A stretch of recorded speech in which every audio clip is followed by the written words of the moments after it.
You're at the gate. The airport PA is echoing, the coffee tastes thin, and you can feel your phone battery slipping toward zero as the boarding time ticks down. The seat back ahead of you glows with a small USB socket or an AC outlet that looks promising, but you're not sure if it will charge fast enough, or at all, for the movie, the boarding pass, and the connecting train after you land.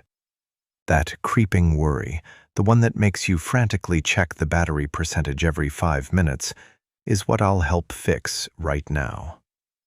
Start by imagining whether you'll need your device for boarding, maps, rideshare, or an e-ticket at the other end. If your flight happens to be canceled or delayed, Compensair will help you get compensation for the inconvenience and get your money back without wasting time on red tape. Get a refund for your canceled flight right. Preparation begins at home. Fully charge every device the night before. Carry a tested 20,000 milliamp-hour power bank in your carry-on, and pack both a short USB-C cable and a longer one if you intend to use a seat outlet. Put the power bank in an easy-access pocket in the carry-on so security can see it without digging through checked bags. Print or screenshot backup boarding passes and travel docs. Don't rely on a single device.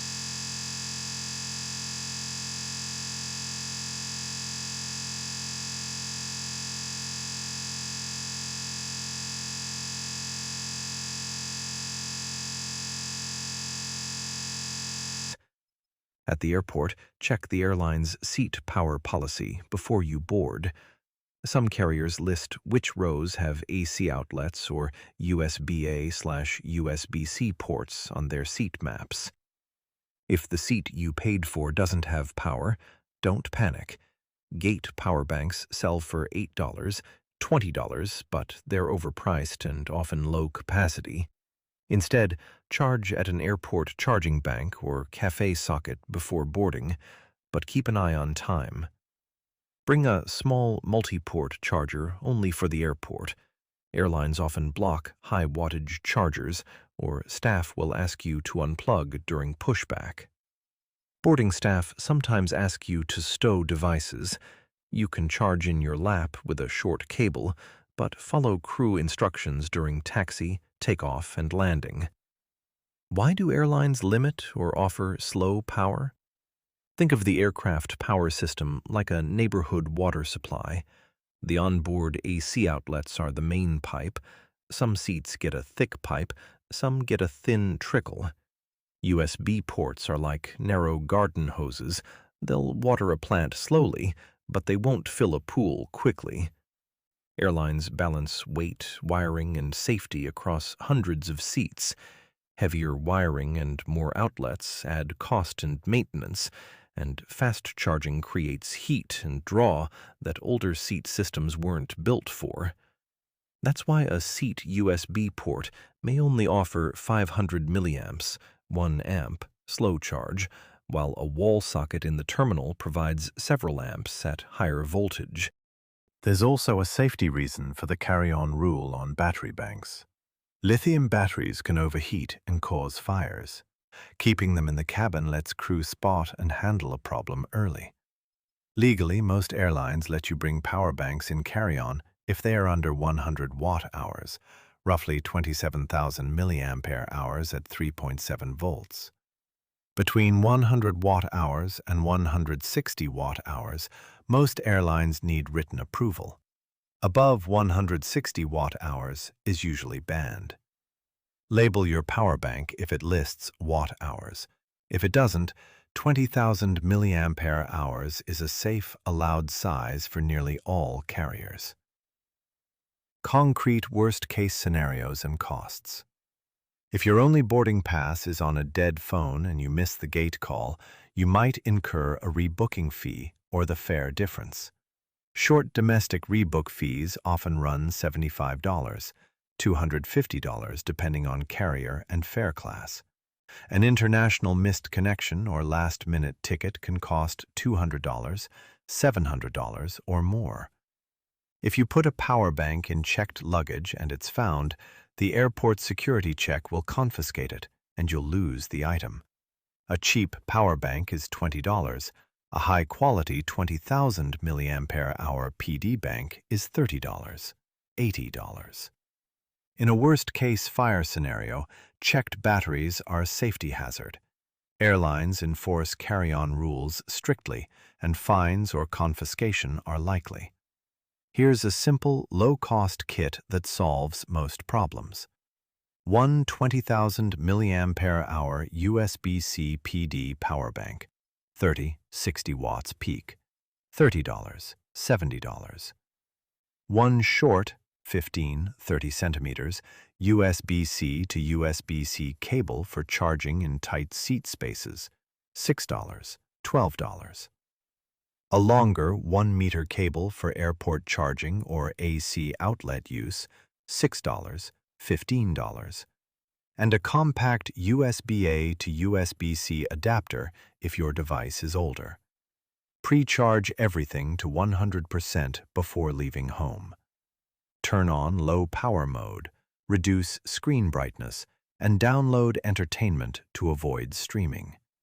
If your device supports airplane mode with Wi-Fi, switch mode on to save battery until you need connectivity.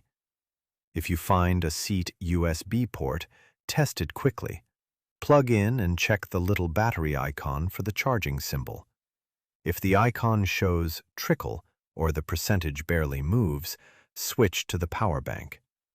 Don't rely on in-seat ports for high-drain devices like laptops unless the seat has a clear AC outlet rating. If your laptop needs more than 60 watts and the seat only supplies 10-15 watts over USB-A, it won't charge reliably.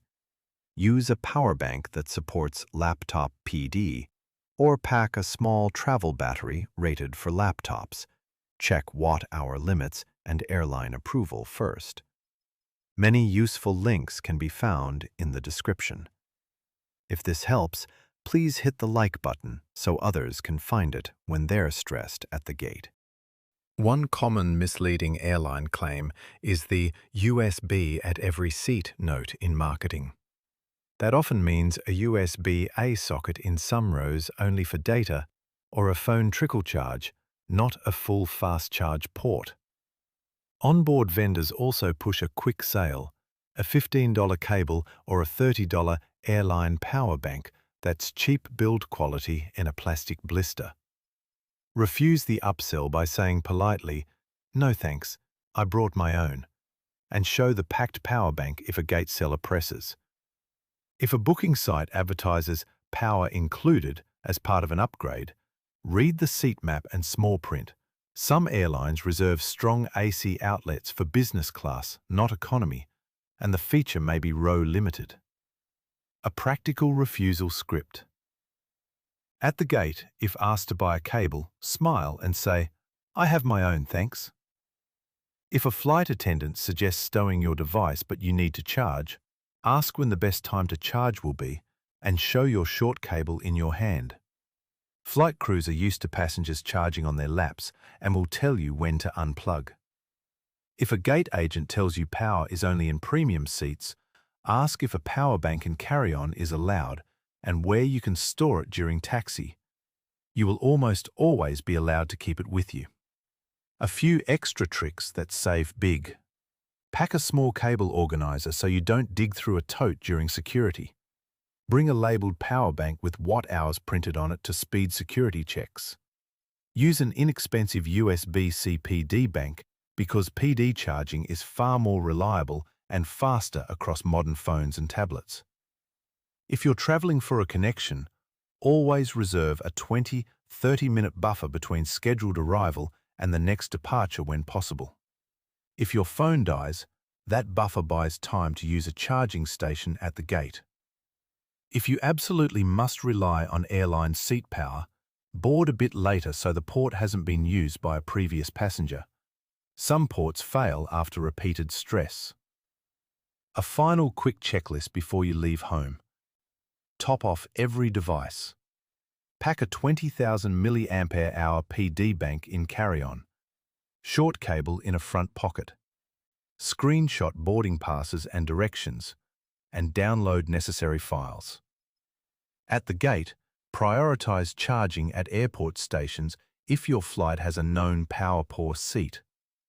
On board, test the port quickly, switch to the bank if it's slow, and follow crew instructions during critical phases of flight. If you like these tips and want more packing and airport hacks, please subscribe and hit like so I can make more practical guides for nervous flyers like you. Subscribe and like.